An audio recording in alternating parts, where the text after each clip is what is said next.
আমি সেদিন কবিতাটা লিখছিলাম শেখ হাসিনা ডিজিটাল সোনার বাংলাদেশ কীভাবে গড়তে হবে শেখ হাসিনাকে বোঝানোর জন্য।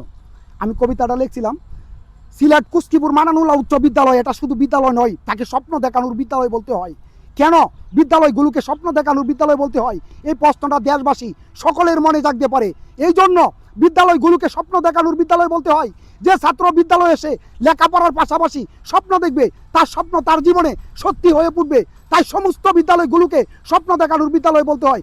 বিদ্যালয়ের শিক্ষক যারা আল্লাহ নবীর পরে বাবা মার পাশাপাশি উনাদের স্থান উনারাই করেছে। ভাই আমাকে আপনাকে সকলকে শিক্ষাদান ভিতরে জ্বালিয়ে দিয়েছে শিক্ষার আলো। তাই সমাজে চলাফেরা করি আমরা ভালো। বাবা ও মায়ের ঋণ যেমন শোধ করা যায় না, উনাদের ঋণ শোধ করার মতো না। বাড়ি কিশোরগঞ্জ, গ্রাম ফুলবাড়িয়া, থানা কটিয়াদির, ইউনিয়ন ডুলডিয়া, গল্পটা করে দিব শেষ করার আগে একটি কথা বলতে চাই। বর্তমানে বাংলাদেশের স্টুডেন্ট বা ছাত্র যারা শিক্ষক দেখলে করবে সালাম, উনাদের কাছ থেকে বিদ্যা শিক্ষা অর্জন করে এগিয়ে নিয়ে যাবে দেশ। তোমরাই করবে স্বপ্নে দেখা লাখো শহীদ ও মুক্তিযোদ্ধাদের সোনার বাংলাদেশ।